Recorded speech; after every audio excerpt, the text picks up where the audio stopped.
আমি একজন ১৬-১৭ বছরের যুবক।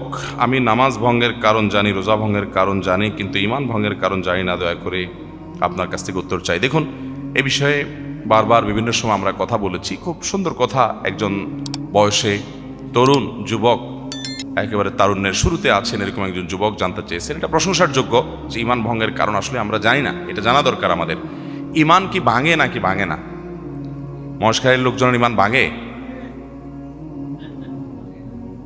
আপনাদের জীবনে ঈমান ভাঙছে যাদের, এটা হাত তোলেন তো যে ঈমান ভাঙছিল। কিও একটু আগে বললেন ভাঙে, এখন হাত তুললেন না। হ্যাঁ, অজু ভাঙে?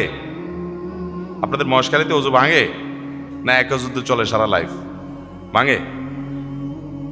এখন যদি বলি কার কার অজু ভাঙছে গত 2-4-5 দিনের মধ্যে, তো সবাই হাত তুলবেন। হ্যাঁ, অজু তো ভাঙছেই। কাল রাত্রিতে ঘুমাইছি, অজু ভাঙছে। পেশাব করছি, অজু ভাঙছে। পায়খানা করছি, অজু ভাঙছে। আমরা সবাই জানি, ঠিক না ভাই? তাহলে ঈমান ভাঙছে কি না এ বিষয়ে প্রশ্ন করলে উত্তর পাওয়া যায় না। ঈমান ভাঙে কেমনে এটাই তো জানি না, তো হাত তুলব কি?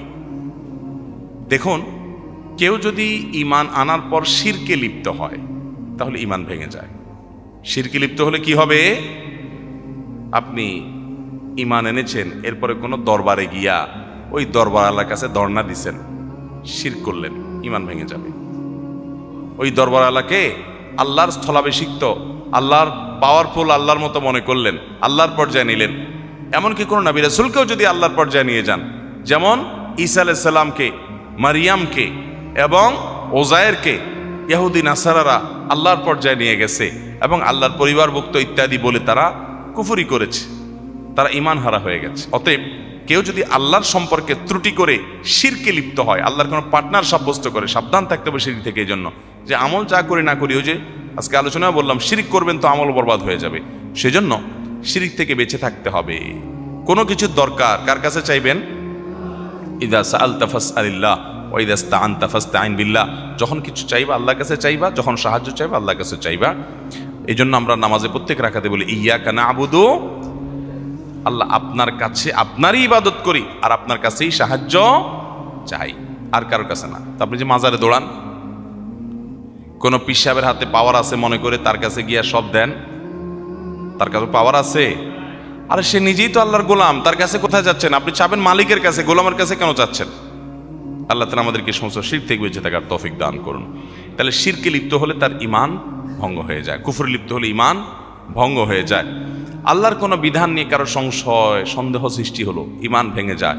শরীয়তের একেবারে সুস্পষ্টভাবে প্রমাণিত কোনো বিষয় নিয়ে তামাশা করলেন, তুচ্ছতাচ্ছিল্য করলেন। কোনো দোস্ত দাড়ি রাখছে, অনেকদিন পরে দেখলেন হঠাৎ করে তার মুখে দাড়ি, এতদিন দাড়ি ছিল না, বললেন কিরে দোস্ত, আরে তোর তো ছাগলের মতো দেখা যাচ্ছে দাড়িগুলা।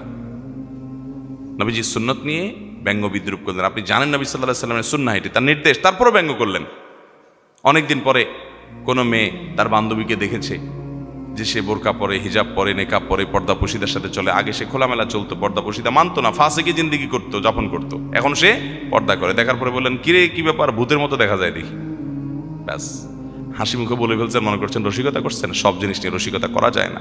শরীয়তের কোনো বিষয় আপনি নিজে মানতে পারেন না, এর কারণে আপনি ঈমানদার হারা হবেন না। কিন্তু আরেকজন মানে, তার নিয়ে তাচ্ছিল্য করলেন, ব্যঙ্গ করলেন, ঈমান নষ্ট হতে পারে। এরকম অনেক বিষয় আছে ঈমান ভঙ্গের কারণ। আল্লাহ আমাদেরকে বোঝার তৌফিক দান করুন।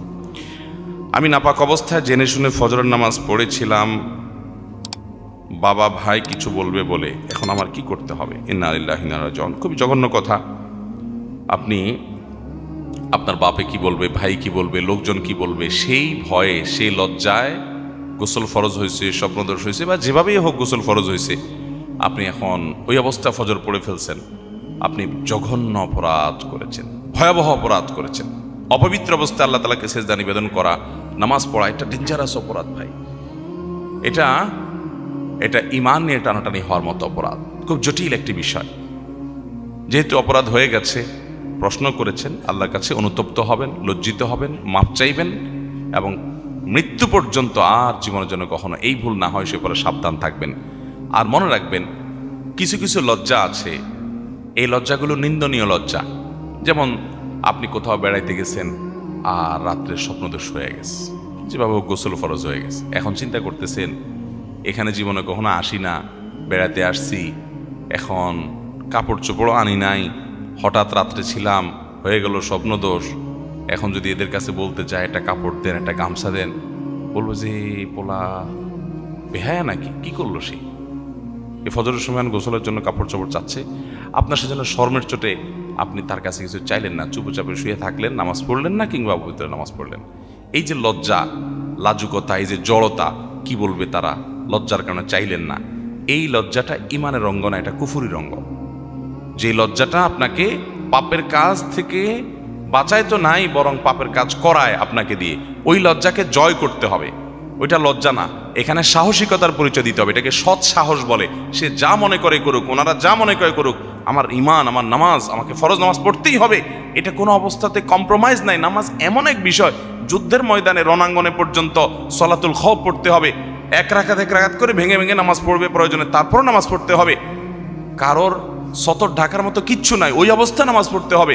ক্যাবলা কোন দিকে জানে না, আন্দাজ করে পড়তে হবে।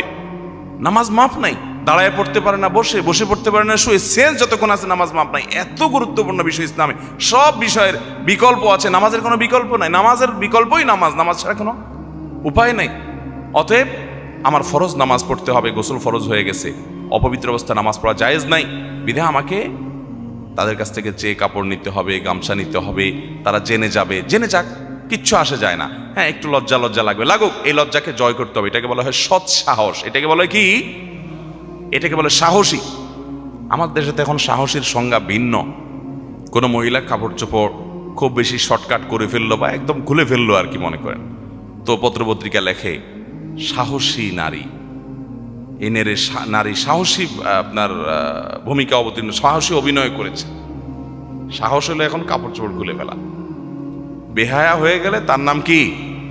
সাহসী। যে নির্লজ্জ হওয়ার মতো সাহস করছে সে, এটারে সাহসী নাম দিছে। আসল সাহসী হলো ওই যুবক, যে যুবক ফজরের সময় গোসল করতে গিয়ে কেউ টের পেয়ে যাবে ফরজ হয়ে গেছে গোসল, স্বপ্নদোষ হয়ে গেছে, তারপর সে কোনো হেজিটেশন করে না, আল্লাহর ফরজকে অগ্রাধিকার দিয়ে কে কি বললো এতে পাত্তা না দিয়ে সে আল্লাহর বিধানকে মেনে চলে। এই হলো আসল সাহসী। অতএব আসল সাহসী হবেন তো ইনশাআল্লাহ। আল্লাহ আমাদেরকে তৌফিক দান করুন।